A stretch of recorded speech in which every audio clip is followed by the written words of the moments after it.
요한복음 12장 20절부터 신약성경 167쪽 정도 됩니다.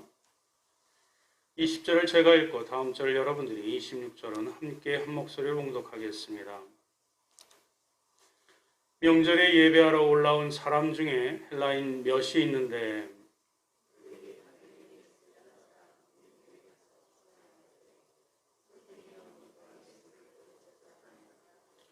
빌립이 안드레에게 가서 말하고 안드레와 빌립이 예수께 가서 여쭈니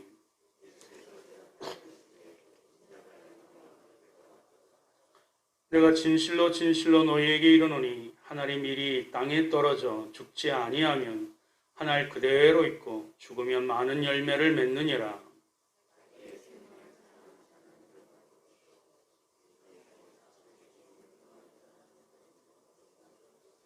다 같이요. 사람이 나를 섬기려면 나를 따르라. 나 있는 곳에 나를 섬기는 자도 거기 있으리니 사람이 나를 섬기면 내 아버지께서 그를 귀히 여기시리라. 아멘. 한 가지 광고가 있습니다. 고난주간 특별 새벽 기도회로 인해서 수요 예배와 금요 기도회는 쉽니다. 이 점 착오가 없으시길 바라겠습니다. 오늘 말씀을 가지고 고난주간 특별 새벽 기도회 셋째 날 하늘의 미랄 되신 예수님이라는 제목으로 함께 은혜 받기를 소망합니다. 바로 서론을 건너뛰고 오늘 내용이 좀 많아서 바로 본론으로 들어가도록 하겠습니다. 오늘의 핵심에 우리에게 들려주시는 메시지는 첫 번째 제목입니다. 다 같이 한번 읽어볼까요? 시작. 내 삶으로 예수님을 소개하는 크리스찬이 되십시오. 내 삶으로 예수님을 소개하는 그런 성도, 그리스도인이 되라는 것이 오늘 본문에 우리에게 보여주시는 메시지입니다. 오늘 6월절을 맞이해서 이제 예수님 돌아가시기 일주일 그 전 주간이지요. 맞이하여 시장 마당같이 북새통을 이루고 있는 예루살렘을 찾았었던 헬라인 몇 명이 개인적으로 예수님을 뵙기를 청하면서 오늘의 일이 진행되어집니다. 20절 말씀입니다. 제가 읽어드리겠습니다. 명절에 예배하러 올라온 사람 중에 헬라인 몇이 있는데 지금 6월절 이스라엘의 큰 절기, 우리 한국으로 따지면 추석이나 설날 같은 큰 명절인데 거기서 예루살렘 그 도성 입구에서 어린 나귀 새끼를 타는 어느 한 청년이 쫄래쫄래 타박타박 들어오는데 온 이스라엘 그 예루살렘 도성에 있는 사람들이 호산나 호산나, 그 말은 우리를 구원하소서라는 뜻이거든요. 터벅터벅 들어오는데 그렇게 환호하면서 외치면서 이스라엘 백성들이 그렇게 환호성을 지르는 모습을 보고 한편으로는 우스꽝스럽고 한편으로는 이상하고, 그래서 이 헬라인 몇 명이 예수님을 만나 뵙기를 소원했었던 것 같습니다. 근데 그 당시 헬라인들은 그리스인이죠. 그리스인, 헬라파 사람들, 유대인들을 만나고 싶어서 이렇게 당장 만나는 것이 아니에요.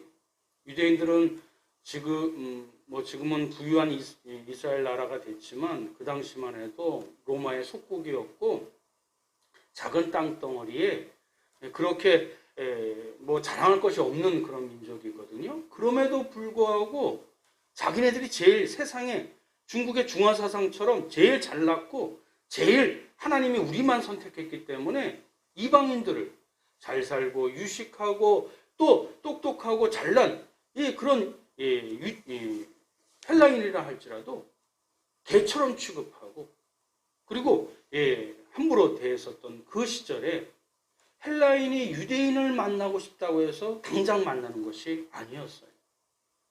그래서 헬라인이 그 중에 제자들 가운데 빌립을 만나게 됩니다. 그것이 21절이에요. 우리 다 같이 한번 읽어볼까요? 시작. 빌립에게 가서 청하여 이르되 선생이여 우리가 예수를 배우고자 하나이다 하니, 빌립은 여기서 제자 빌립입니다. 사도 빌립입니다. 나중에 주일날 부활주일 때는 빌립 집사를, 초대교회 빌립 집사를 언급을 할 겁니다. 여기서 차이가 없도록 여러분이 구별해서 생각하시면 좋겠습니다. 이 사도 빌립에게, 제자 빌립에게 그 헬라인 몇 명이 이 광경이 어떻게 됐는지, 이 연유가 무엇인지 알고 싶어서 그 사도 빌립에게 찾아가서 우리가 그 예수를 만나기를 원합니다. 헬라인은 그 제자들 11명, 12명 중에 유독 왜 빌립을 택했을까요? 우리가 그것을 찾아봐야 되지 않겠습니까? 나머지 11명을 제쳐두고 무슨 근거로 제자 빌립을 찾았을까요? 성경은 신구약이 통일되어 일관성 있게 연결되어 있기 때문에 그 근거를 성경에서 찾을 수 있습니다. 요한복음 1장 43절에 빌립이 어떤 사람이었는지, 성품이었는지를 암시해주는 말씀이 있습니다. 함께 읽어볼까? 요한복음 1장 43절에서 45절 시작. 이튿날 예수께서 갈릴리로 나가려 하시다가 빌립을 만나 이르시되 나를 따르라 하시니 빌립은 안드레와 베드로와 한 동네 벳세다 사람이라. 빌립이 나다나엘을 찾아 이르되 모세가 율법에 기록하였고 여러 선지자가 기록한 그 일을 우리가 만났으니 요셉의 아들 나사렛 예수니라. 내용인즉슨 예수님을 처음 만난 빌립이 제일 먼저 한 일은 무엇이었죠? 자기의 아는 사람, 자기의 지인, 자기의 친구 나다나엘을 예수님께로 소개시켜 주려 한 일을 한 것입니다. 이 제자 빌립은, 사도 빌립은 나다나엘이 요청하지도 않았는데 그 지인을 데리고 예수님께로 이렇게 데리고 갑니다. 성경이 말한, 선지자들이 말한 그분이 바로 나사렛 예수래. 여기서도 여러분 글귀를 그가 말한 바가 무엇인지를 여러분들이 어느 정도 수위이고 어느 정도 신앙의 수준인지를 여러분들이 잘 성경을 읽을 때마다 캐치하셔야 돼요. 성경은 허투루 읽는 그런 내용들이 결코 아닙니다. 그때그때 그 말씀, 그 단어에 아주 중요한 암시들이 또 중요한 내용들이 담겨져 있습니다. 어쨌든 이 빌립의 성격을 아시겠지요? 사람을 좋아하는 것뿐만 아니라 사람을 관심을 갖는 것뿐만 아니라 유익한 것, 또 함께 공유할 수 있는 기쁨들을 기꺼이 행할 수 있는, 남의 아픔도 남의 슬픔도 남에게 도움을 줄 일도 관심을 갖는 사람, 그것이 이 빌립의, 제자 빌립의 성품이었었던 것 같습니다. 그러니 헬라인이 찬찬히 살펴보다가 가장 이방인인 자기들을 예수님께로 데리고 갈 사람이 누가 있을까 생각해 봤을 때 12명 중에 빌립을 택했던 것은 결코 우연이 아니라는 것입니다. 역시 빌립은 헬라인들의 청을 거절하지 않았습니다. 그러나 그때까지만 해도 조금 전에 읽어봤었던 빌립의 고백처럼 빌립은 아직 예수님이 이방인들을 포함한 세계 만민을 위한 구원자라는 확신이 아직은 없었던 신앙 고백의 수위가 낮았었던, 그저 성경이 말하는, 선지자들이 말하는 그 사람이 이 사람이래, 그 정도 레벨의 그런 신앙 고백을 갖고 있었던 사람이었기에 세계 만민을 위한 구원자가 예수 그리스도라는 것을 아직 확신하지 않았기에, 또 자기도 유대인이지만 이방인들까지도 구원하실 메시아인가? 아마 거기까지 확신이 들지 않았기에 빌립은 사람은 좋아하지만, 사람에게 유익을 주는 일은 선뜻 행하지만 한 번 더 고민한 것 같아요. 그리고 그것을 누구한테 또 의논하지요? 안드레에게 의논을 합니다. 그것이 22절입니다. 빌립이 안드레에게 가서 말하고 안드레와 빌립이 예수께 가서 여쭈니. 왜 그럼 빌립은 나머지 11명의 제자들 중에서 유독 안드레에게 이 일에 대한 도움을 청했을까요? 여기에도 자연스럽게 의구심이 들지 않겠습니까? 그 근거를 또 어디서 찾아야 되겠어요? 성경에서 찾아야 되겠지요. 요한복음 1장 40절, 42절 다 같이 한번 읽어봅니다. 시작. 요한의 말을 듣고 예수를 따르는 두 사람 중에 하나는 시몬 베드로의 형제 안드레라. 그가 먼저 자기의 형제 시몬을 찾아 말하되 우리가 메시아를 만났도다. 할렐루야. 하고 메시아는 번역하면 그리스도라. 데리고 예수께로 오는. 이 안드레는 예수님을 누구로 생각했어요? 메시아라고. 단번에 생각했어요. 지식도 없어요. 또 아는 정보들도 많이 없어요. 그럼에도 불구하고 이렇게 확신을 갖고 있었던 것은 세상적으로 우리가 인간적으로 얘기하면 직관력이 뛰어난 사람이요. 신앙적으로 얘기하면 성령님께서 그 깨달음의 은혜를, 믿음의 은혜를 허락하신 것 외에는 우리가 달리 해석할 방도가 없었죠. 어쨌든 안드레는 12명의 제자 중에 첫 번째로 예수님의 제자가 되었던 사람이요. 또 그도 오늘 성경 말씀을 보니까 아주 적극적으로 자기의 사촌 또 형제이었었던 시몬 베드로를 예수님의 수제자가 되잖아요. 여기도 보면 처음 됐다고 먼저가 되지 않고 처음 시작했다고 으뜸이 되지 않는 것 같아요. 나중 된 자가 또 처음 되는 경우가 왕왕 있죠. 어쨌든 베드로가 수제자가 됩니다. 그러나 이 안드레, 처음 제자가 됐던 이 안드레가 그 또한 빌립과 같은 그런 성정의 사람이라 자신의 형제인 이 베드로를 예수님께 모시고 갑니다. 안내를 합니다. 소개합니다. 중개인이 기껏 되어줍니다.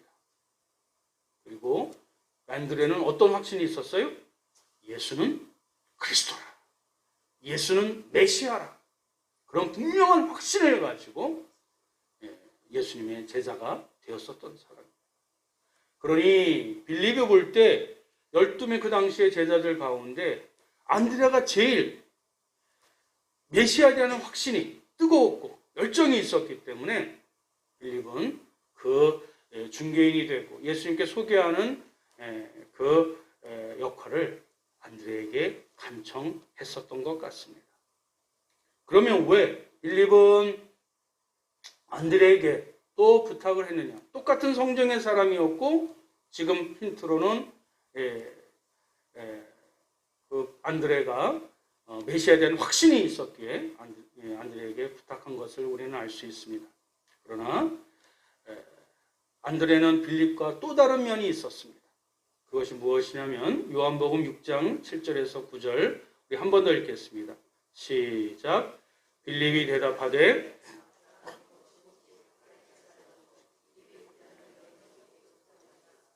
제자 중 하나는 곧 시몬 베드로의 형제 안드레가 예수께 여짜오되 여기 한 아이가 있어 보리떡 5개와 물고기 2마리를 가지고 있나이다. 그러나 그것이 이 많은 사람에게 얼마나 되겠사옵나이까. 지금 어느 내용이지요? 이 요한복음 6장의 내용은 오병이어의 기적의 내용입니다. 이제 저녁 때가 다 이렇게 되어서 사람들이 출출한 그때에 예수님이 제자들이 이 상황에 대해서 보고했을 때 예수님께서 여러 가지 말씀들을 하시고 또 큰 기적의 역사를 일으키셨던 그 사건의 내용이 나옵니다. 그런데 그 제자들이 의논하다가 빌립이 대답하되 각 사람에게 조금씩 받게 할지라도 200데나리온의 떡이 부족하리이다. 현실적으로 판단했지요? 현실적으로 계산했지요?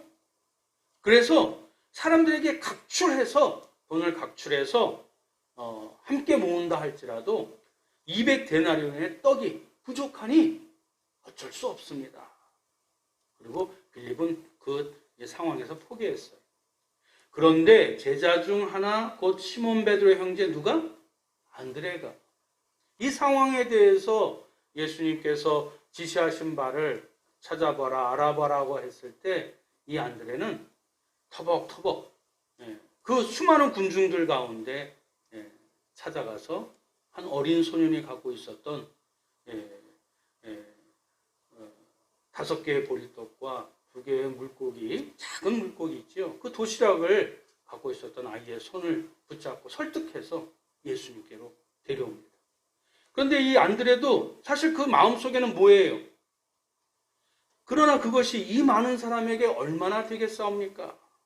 자기 판단, 자기 생각, 자기 계산에도 현실적으로 타당성은 없지만 그래도 예수님이 찾으셨기에, 그래도 예수님이 알아보라고 하셨기에 어린아이의 손 붙잡고 보잘것없지만 그것을 가지고 예수님께로 데리고 온 사람이 누구예요? 여기서 무엇인가 우리가 우리의 마음을 또 깨닫게 하는 가르침이 있지 않습니까? 헬라인 몇 명이 예수님이 누구인가, 어떤 분이신가 알고 싶어서 찾았을 때 예수님 측근 가운데 가장 믿을 만한 사람, 가장 신뢰할 사람, 자기네와 같은 이방인들을 기꺼이 맞아줄 사람을 찾았었고, 또 빌립은 제자들 가운데 가장 예수님에 대한 확신을 갖고 있는 자, 그것도 자기보다 더 적극적으로 자기의 판단과 자기의 생각은 이러할지라도, 현실적이라 할지라도 그래도 끝까지 주님의 말씀에 순종하여 나아갔었던 자, 이들이 진정 예수님의 제자고 예수님께로 소개할 수 있는 참 구원자, 참 메시아, 참 그리스도, 그분께 인도할 수 있는 성정의 사람이라는 것입니다. 말씀은 그저 기록되어 있는 이야기가 아니지요. 지금도 살아서 역사하시는 하나님의 진리의 메시지입니다.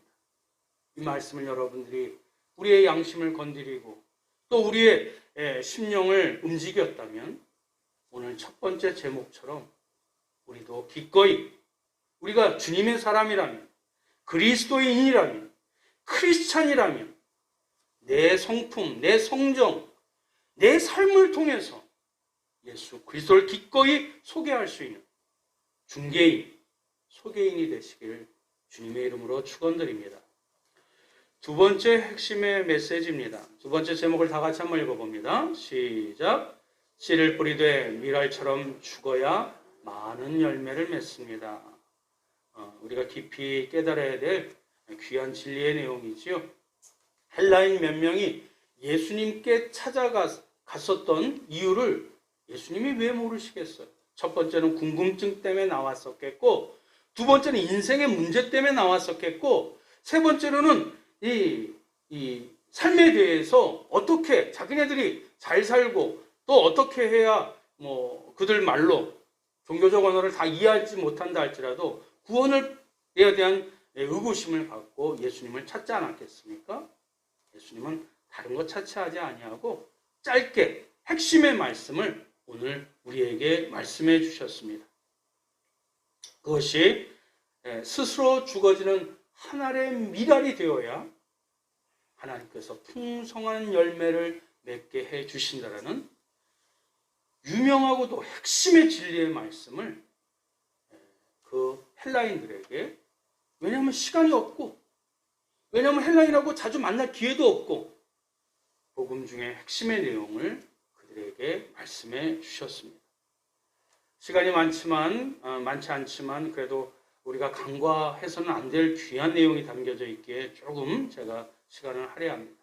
첫 번째로 우리가 기억해야 될 것은 씨를 뿌려야 열매를 얻는다는 이 만고 불변의 진리를, 이 상식을 우리는 잊어서는 안 됩니다. 오늘 본문에 있는 말씀에도 바로 그것을 예수님께서는 당연히 전제로 이렇게 바탕으로 하시고 말씀을 해주신 것입니다. 씨를 뿌려야 열매를 맺지요. 씨를 뿌려야 가을에 풍성한 열매를 맺지요. 근데 많은 사람들이 씨도 뿌리지 않고 열매를 맺으려고 해요. 노력도 하지 아니하고 수고도 하지 아니하고 대가를 이렇게 얻으려고 해요. 그래서 성경은 이렇게 부연 설명해 주고 계시죠. 갈라디아서 6장 7절 말씀입니다. 다 같이 한번 읽어봅니다. 시작. 스스로 속이지 말라. 하나님은 업신여김을 받지 아니하나니 사람이 무엇으로 심든지 그대로 거두리라. 사람이 무엇으로 심든지 그대로 거두리라. 세상이 다 고개를 끄덕이는 상식적인 표현이에요. 망고불변의 상식이에요. 그러나 우리는 하나님을 믿잖아요. 그것은 당연한 상식인데 스스로 속이지 말라. 하나님은 업신여김을 받지 아니하신다는 말씀은 뭐예요? 이 만고의 상식을 너희들이 알고 있으면서도 씨도 뿌리지 아니하고 수고도 하지 아니하고 눈물도 흘리지 아니하고 기도도 하지 아니하고 대가를 얻으려고 하는 것은 하나님을 기만하는 것이요, 하나님을 업신여기는 것이요. 이 업신여긴다는 얘기는 전의 성경은 하나님을 만홀히 여긴다는 뜻인데, 만홀히 여긴다는 것은 속된 표현으로는 콧방귀를 낀다는 얘기예요. 청교도 속담 가운데 미국에 하늘은 스스로 돕는 자를 돕는다고 얘기하고 있어요. 근데 많은 사람들이 이것이 기독교 그 속담인 것을 몰라요. 그래서 주님께서는 오늘 핵심의 말씀을 말씀해 주셨습니다. 24절입니다. 시작. 내가 진실로 진실로 너희에게 이르노니 한 알의 밀이 땅에 떨어져 죽지 아니하면 한 알 그대로 있고 죽으면 많은 열매를 맺으리라. 오늘의 결론입니다. 씨를 뿌려야 열매를 맺는데 뿌린다고 열매 맺는 것이 아니에요. 그 씨가 죽어야 돼요. 씨를 뿌려야 열매를 맺는다는 것은 이 땅의 법칙이요, 이 세상의 법칙이라면, 하늘의 법칙, 영의 법칙은 그 씨를 뿌리는 것은 당연하지만 눈물의 씨, 수고의 씨, 또 기도의 씨를 뿌리는 것은 당연하지만 그 씨가 반드시 어떻게 되어져야 돼요? 죽어야 많은 열매를 맺으리라. 사랑하는 성도 여러분, 우리 가족도 마찬가지고 여기 아버지들도 많이 계시고 어머니들도 계시는데 저도 요즘 철들고 있는 것 같아요. 내 아버지랑 비교해서 내가 진보적이지, 내 아버지랑 비교해서 내가 좀 더 낫지, 교만하게 표현한다면, 그러나 내 아들에 비해서는 아직도 속이 좁은 사람이고 문화적으로 그렇게 열려있지 않은 사람이에요. 그걸 세대 차이라고 얘기를 하죠. 내가 죽지 아니하면 가족들을 다 포용할 수가 없어요. 직장에서 내가 죽지 아니하면 그 직장이, 그 사업장이 더 하나가 되어서 번창할 수가 없어요. 교회도 마찬가지고 모든 이 공동체들을, 특히 영적인 공동체들은 성경의 하늘의 원리, 내가 죽어야 많은 열매를 맺으리라.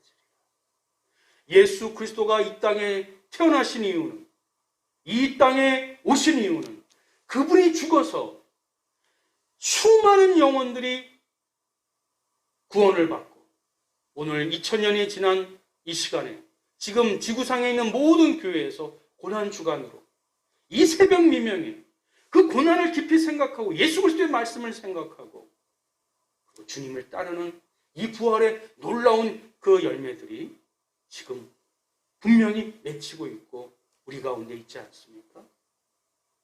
죽어야 열매를 맺습니다.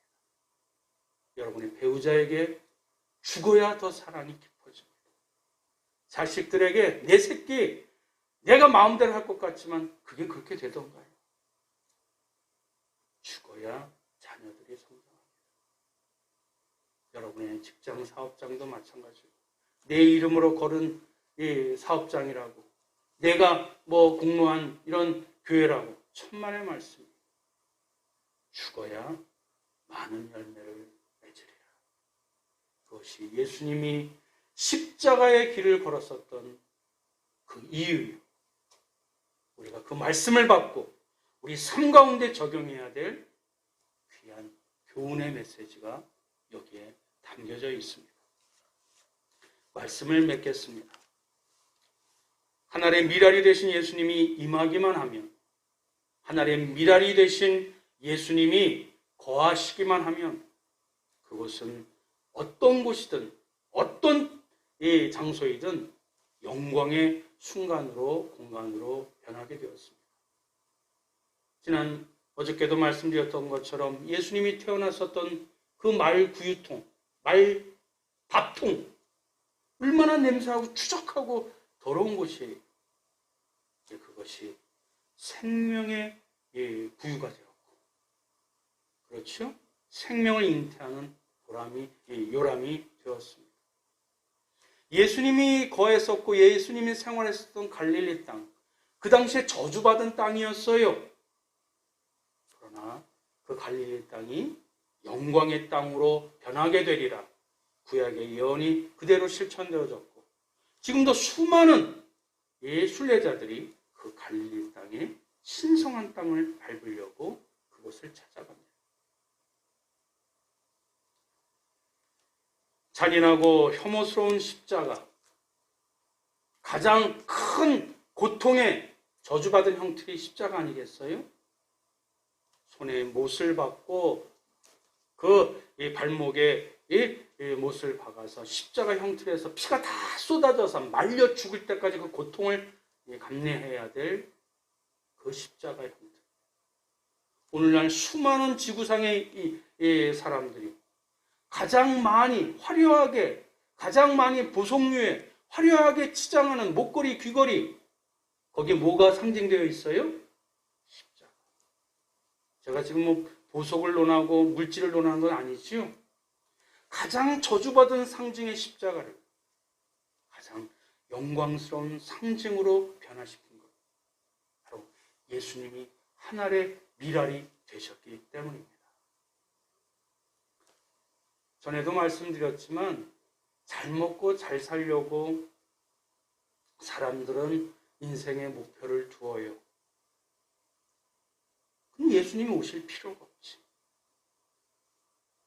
우리 인간을 구원하시고자 원하신 하나님의 뜻, 주님이 걸어가신 그 십자가의 그 뜻을 우리가 잘 생각하시고 하나님의 미랄이 되기를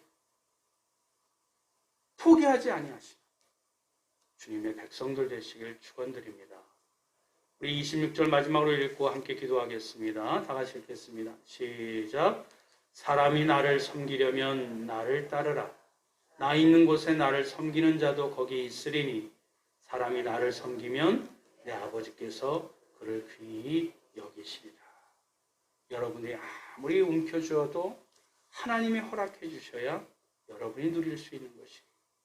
우리는 그저 주님의 길을, 주님의 말씀대로 따를 때 아버지께서 우리를 귀하게 여기셔서 그분이 우리를 주의 권능과 능력과 축복으로 우리를 인도해 주실 것입니다.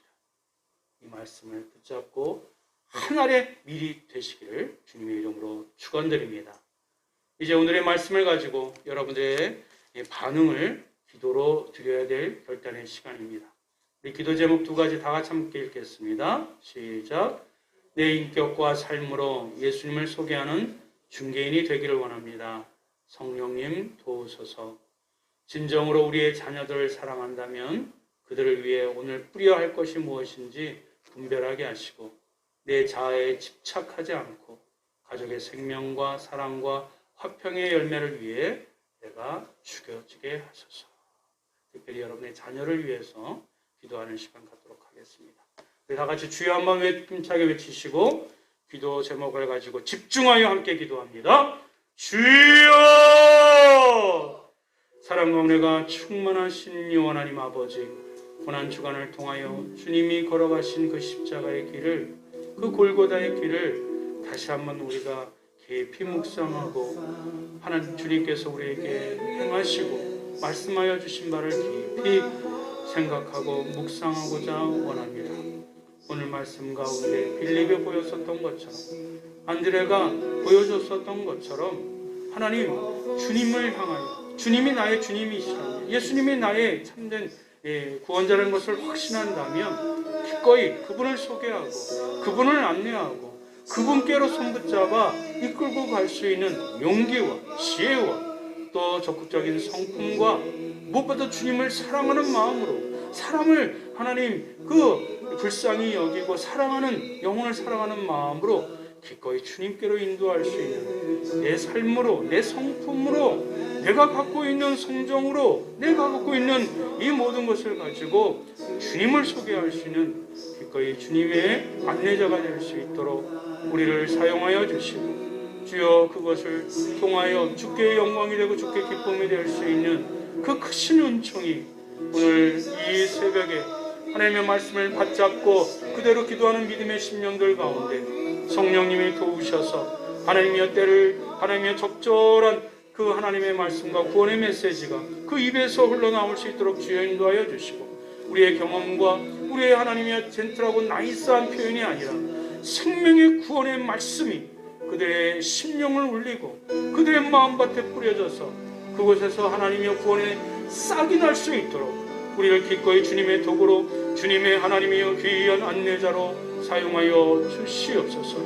또한 하나님, 주님께서 그 헬라인들이 인생의 해답을 찾고자 당신이 누구인가, 당신에게서 무엇을 얻고자 하나님 그 이방인 그 신분 가운데서도 주님을 찾았을 때 주님께서 말씀하여 주셨던 그 핵심의 진리의 내용, 사람이 씨를 뿌린 대로 심은 대로 거둔다라는 만고불변의 하나님의 상식의 말씀 그 위를 뛰어넘어 주여 하나님 그 미랄이 죽어야 풍성한 열매를 하나님께서 맺게 하여 주신다라는 귀한 진리를 우리 가운데 하나님 허락하여 주셨사오니, 주여 하나님 이 말씀을 붙잡고 주여 내 자존심을, 내 성정을, 내 고집을, 내 하나님 아집을, 나에 대한 집착을 내려놓을 수 있는 귀한 시간 될 수 있도록 주여 인도하여 주옵소서.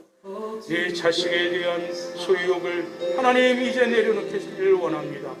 하나님의 자녀인 것을 하나님 알면서도 하나님의 부둥켜 안고 집착했었던 나의 고집과 아집을 용서하여 주시고, 주님께서 친히 하나님이여 내가 손길이 묻히지 못하는 그 이 영역까지도, 그 영혼의 하나님이여 그 부분까지도 하나님께서 터치하여 주시고 주의 진리의 말씀으로 어루만져 주시사 하나님이 그에게 생명을 허락하여 주셨다면 그의 인생의 모든 계획과 섭리 가운데 선하게 하나님의 손 붙잡아 인도하여 주실 줄 믿사오니, 기꺼이 하나님의 품으로 내 자녀들을 맡길 수 있는 그런 하나님의 믿음의 아비요 믿음의 어미가 될 수 있도록 주여 인도하여 주시옵소서. 또 하나님이 어느덧 성정하여 자녀들이 하나님 예수 성장하여 그들이 하나님 조언을 하고 좋은 친구 관계가 되었을 때 기꺼이 그것을 받아들일 수 있는 넉넉한 너그러운 아비가 될 수 있도록 주여 인도하여 주셔서 함께 협력하여 함께 마음을 모아